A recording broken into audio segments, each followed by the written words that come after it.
the capital punishment in Islamic law would be applied to you. We have no doubt, and we're proud of that. Coming up next, Sharia social justice warriors. In this episode, I would say liberalism, step by step, makes things worse over time. For example, it leads to family breakdown because it facilitates divorce, it facilitates abortion, it facilitates what some people call fornication or immorality. It leads to the breakdown of the family unit, which is the fundamental unit of the social order, in the name of freedom. Well, men, for example, have more freedom than women because they can impregnate as many women as they like. Women have to bear the consequence. The whole thing is not, the whole liberal experiment, I would argue, has led to the breakdown of the social order in the West. And family breakdown, divorce, and so on. It seems to me that the more we have of your liberal freedom, the more it harms and undermines human happiness and human well-being and human flourishing in society. In terms of divorce, why is an increased rate of divorce a bad thing? People are able to leave the relationships where they are unhappy. Are you serious? Why is it a bad thing? Yeah. Well, I can remember my parents got divorced when I was 14, 15. I didn't have a good time at all.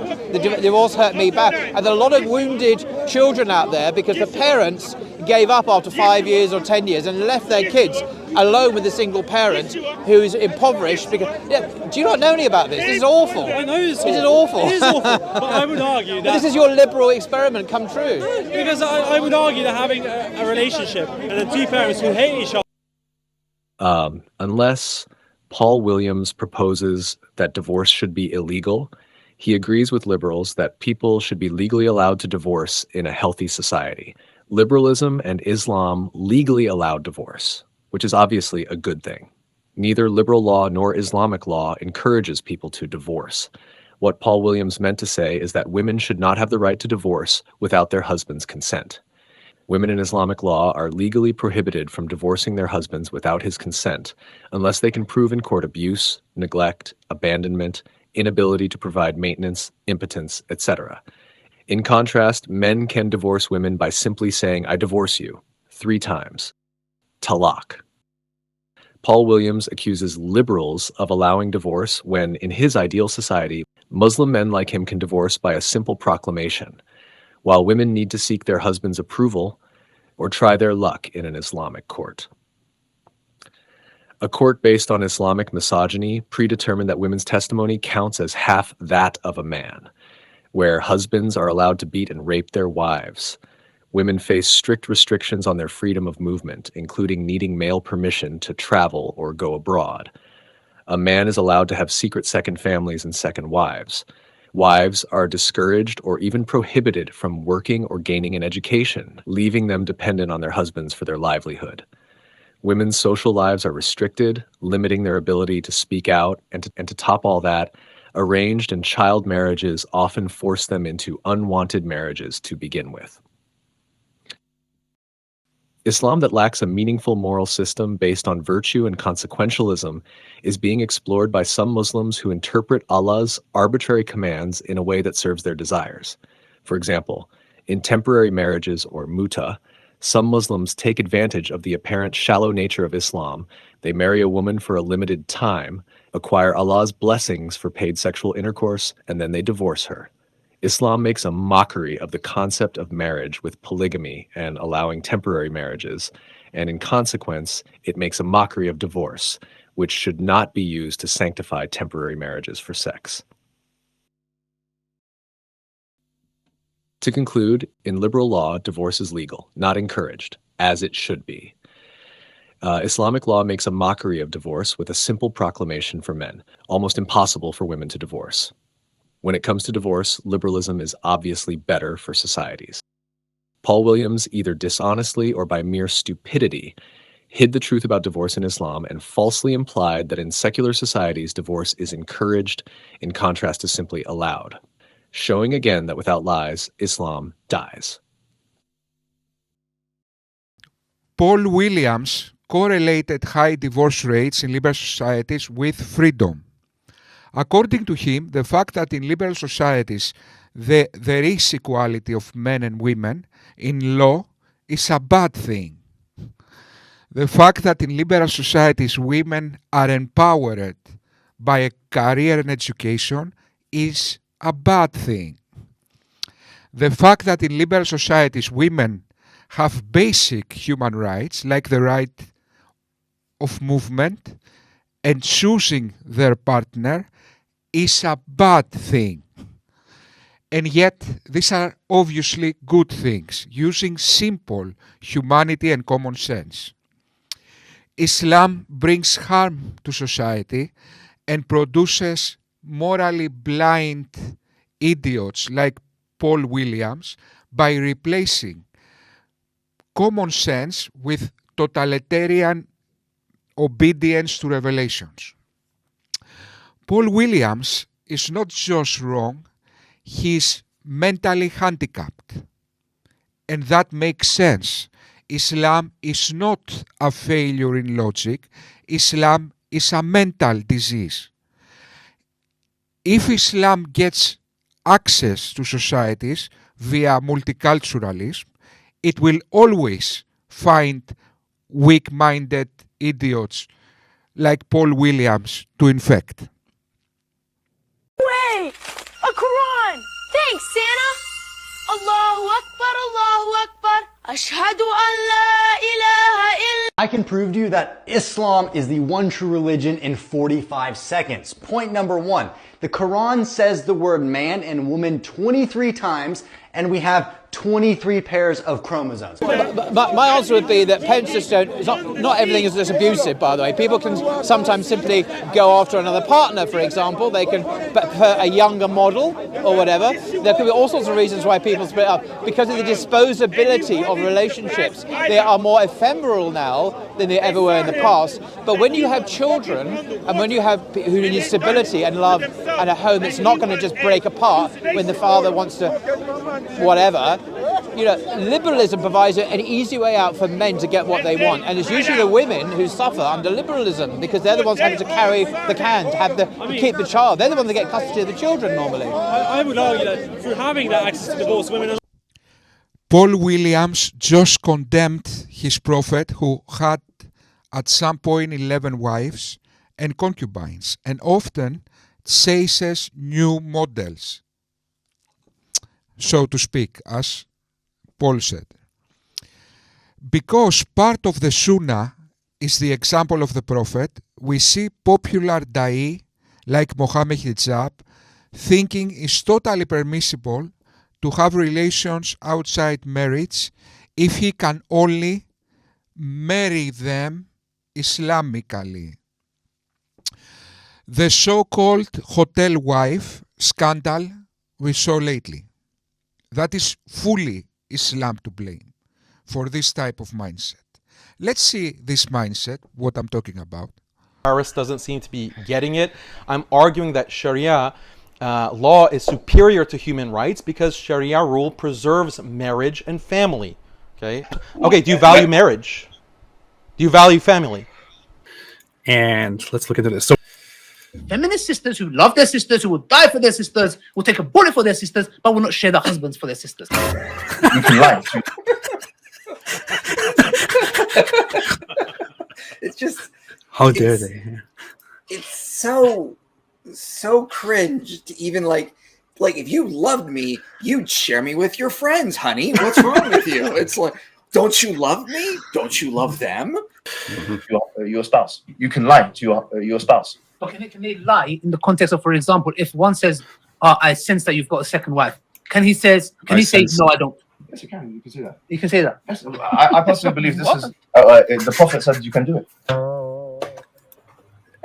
Where a child can be in a family surrounded by loving family members, his father, his wife, maybe a co-wife, cousins, aunts, uncles, all that's a beautiful, stable family, very high fertility. This is the beautiful example of family life that Islam promotes. I have my wife on my right. Assalamu alaikum. Hope you well, inshallah. She's not going to be in the video, but she's going to have her say with this whiteboard that I bought her. But why is the default that the woman is innocent and the man is always guilty? Okay, that's something my wife wants to say. Salama probably had enough as women give a lot of chances. Wait a minute, what did you say? I want all Muslims to be aware of this. To be aware of this. To be aware of this.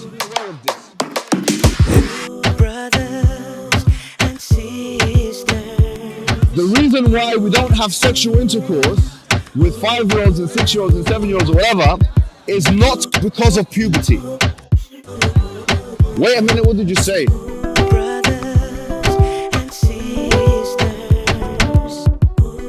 It's not because of puberty, because that verse in the Quran actually says lam yahid. They never had puberty before. You can't go around that. The Quran doesn't say anywhere in the Quran that the woman has to be pubescent. Okay, so it is obvious what is going on here. People replace moral conscience and moral reasoning with blind obedience to revelations. And what they are doing is some kind of new, how can I explain that? A two-step mental process. They mutate morality to mean, or they mutate moral reasoning to mean interpretation.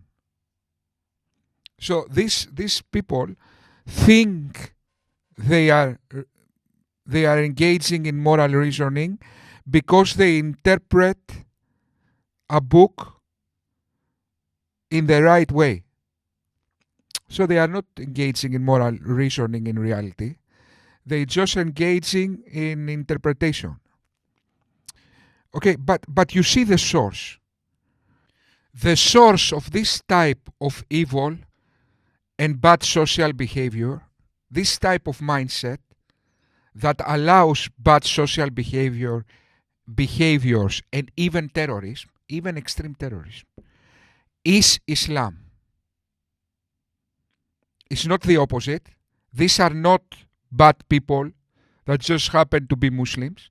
These are good people, in some cases intelligent people, like Mohammed Hijab, that are infected by an evil mental disease that makes good people acting in a bad way. Lately, I saw an interrogation that makes this point across very clearly. Okay, let me show you this. What happened? I killed someone. You may have killed someone? I don't know why you would do this. You're in big trouble. This is 17-year-old Corey Johnson and his mom. Right now, she has just found out her son took part in a brutal murder plot, one that nearly took the lives of 3 people. 1, maybe 2. What maybe 2, maybe 3? It doesn't matter to you. But 2 of Corey's victims survived, and they will speak out against this evil teen. Yeah, I was like, stop, Corey, what are you doing? Just focus on just killing me and where to stab me. Just quiet. And as detectives interview him, they will uncover damning secrets that prove Corey is no innocent child. But are you part? You pledge your support, your allegiance? I guess you could say that. Do you ever talk to anybody? Do you believe? No. Who do you pledge your support to? Kayla. Sorry, say that again? Kayla. Okay.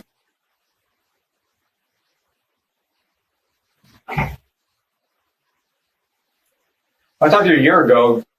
You told me you converted, you took the Shahada in your bedroom. You also told me that, you believed in the Quran and believed in being a good Muslim. In fact, after I spoke to you, it sounded like your grandmother was driving you to a mosque to actually get an education at the mosque and not self-educate on the internet. What happened? But when did you start supporting the views of Islam? I don't support it. Did you just stab someone today? Yes. For not believing in the same. That's not extreme. It's the religion. It's what? It's the religion. Elaborate. That's what you have to do. You have to do. Tell me what you have to do. What does that mean? Stab your best friends, brothers, friends. What does that mean? What do you have to do? I have nothing to say. I gotta be honest, man. I'm interested in this. Like, I want to understand the religion. I don't understand the religion now. The point is, Islamic so-called piousness, which in reality is sterile obedience to perceived Islamic law without moral conscience, brings bad social behaviors, even to the point of Islamically motivated terrorism. The Islamic so-called moral and social system brings a constant flow of harmful social behaviors to otherwise good people. In the extreme example of ISIS or other this type of fundamentalists, we should blame Islam, not the people. In the case of ISIS, it's not the people to blame. It's gullible idiots, like ISIS are gullible idiots, like Paul Williams, that follow an evil religion. So when Muslims say that ISIS are just bad people, no. ISIS are just normal people infected by an evil mental disease of Islam. Okay, and that is very easily proven. Guys, thank you very much. I will make a video about who is to blame, Islam or people, for Islamic terrorism. And it will include this video. But for the time being, I think this video, it was for something else. Thank you very much.